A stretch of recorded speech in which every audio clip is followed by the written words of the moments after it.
का स्वागत है। और जो रोजाना मीडिया ब्रीफिंग इस वक्त होती है उसके माध्यम से कुछ अहम मुद्दे जो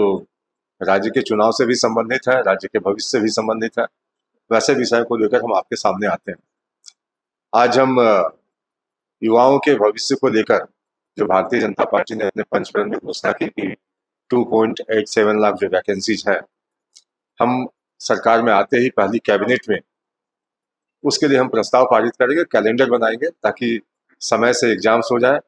अब बच्चों के भविष्य के साथ जो इस वर्तमान सरकार ने खिलवाड़ किया है, 5 लाख नौकरियों का सपना दिखाकर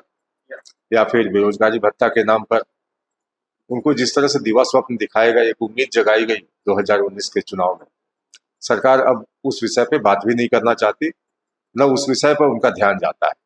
तो कहीं ना कहीं जो वादा खिलाफी हुई वो हमारे लिए काफी चिंता का विषय है कि एक तो जो अभ्यर्थी होते हैं उनकी उम्र बढ़ती जाती है, उम्र निकलती जाती है, उसका खामियाजा उनको भुगतना पड़ता है। तो हमारी सरकार अगर इस राज्य में आती है, मतदाताओं का भरोसा हम जीत पाते हैं, तो पहली कैबिनेट में ही जो हमने पंचफलन में अपनी घोषणा की है उसको हम पूरा करके दिखाएंगे। और महिला सुरक्षा का विषय हमारे लिए बहुत गंभीर है और हेमंत सोरेन की सरकार बनने के साथ ही जिस तरह से लॉ एंड ऑर्डर का विषय राज्य के अंदर चिंता का एक केंद्र बिंदु हो गया और आम जन अपने आप को असुरक्षित महसूस करते हैं, तो उसको लेकर भारतीय जनता पार्टी ने कई दफे सरकार को सदन में भी घेरा और सड़क से भी हमने प्रश्न किए। प्रदेश कार्यालय में प्रेस ब्रीफिंग के माध्यम से भी सरकार को सचेत करने की कोशिश की गई कि जो अपराधी तत्व आज हावी हो चुके हैं और गाहे बगाए जिस तरह से आदिवासी युवतियों के साथ, दलित युवतियों के साथ बलात्कार की घटनाएं बढ़ी है, 7,000 से ज्यादा अगर रेप के केसेस हों, एनसीआरबी का डेटा ये कह रहे हैं, भारतीय जनता पार्टी अपनी ओर से आरोप नहीं लगा रही। तो निश्चित रूप से किसी भी सरकार के लिए चिंता का विषय होना चाहिए था कि बहन बेटियों की सम्मान की बात करने वाली सरकार अगर इस मसले पर चुप्पी साधे बैठे रहे और कहीं ना कहीं जो फास्ट ट्रैक कोर्ट का एक कॉन्सेप्ट है उसको हम अगर इम्प्लीमेंट नहीं करते हैं ऐसे अपराधियों के खिलाफ कि जल्दी से जल्दी सुनवाई हो और कॉन्विक्शन रेट भी बढ़े, तब तक अपराधियों के मन में डर उत्पन्न नहीं किया जा सकता। तो इसलिए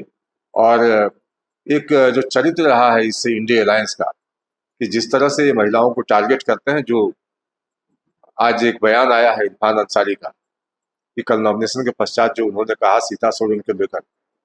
न सिर्फ घोर आपत्तिजनक है बल्कि उनकी मानसिकता को दिखाता है कि औरतों के बारे, लड़कियों के बारे वो उसकी मानसिकता क्या है, वो क्या सोचते हैं। तो जो शब्दावली जो उपयोग किया गया, मैं समझता हूँ कि एक संरक्षात्मक भाषा है वो, और इस तरह की भाषा वही लोग इस्तेमाल करेंगे जिनके संस्कार उस तरह के। तो भारतीय जनता पार्टी मानती है कि एक तो झारखंड मुक्ति मोर्चा को उनके खिलाफ कार्रवाई करनी चाहिए, साथ साथ चुनाव आयोग को भी इस बयान का संज्ञान लेते हुए जो विधि सम्मत कार्रवाई है उनके खिलाफ की जानी चाहिए, ताकि चुनावों के दौरान भाषा की मर्यादा कम से कम बनी रहे और कोई प्रतिपक्ष जो हमारा है, जो इंडिया सरकार में है लोग, अगर इस तरह की भाषा का इस्तेमाल करेंगे तो हमारे कार्यकर्ताओं से फिर वो शालीनता वाली व्यवहार की अपेक्षा भी ना करें। क्योंकि आप अगर किसी को उकसाने की कोशिश करेंगे तो हमारे कार्यकर्ताओं ने कोई चूड़ी नहीं पहन रखी है, माकूल जवाब देंगे, सड़क में भी देंगे, जनता के बीच देंगे और आपके चेहरों के एक्सपोज करेंगे हम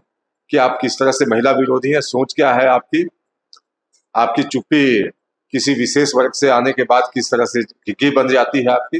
तो कहीं ना कहीं प्रश्न के घेरे में आप हैं, कटघरे में आप हैं, आपको सारा स्पष्टीकरण देना होगा कि सीता सोरेन जो कल तक झारखंड मुक्ति मोर्चा की नेता हुआ करती थी, सोरेन परिवार की बहू है वो,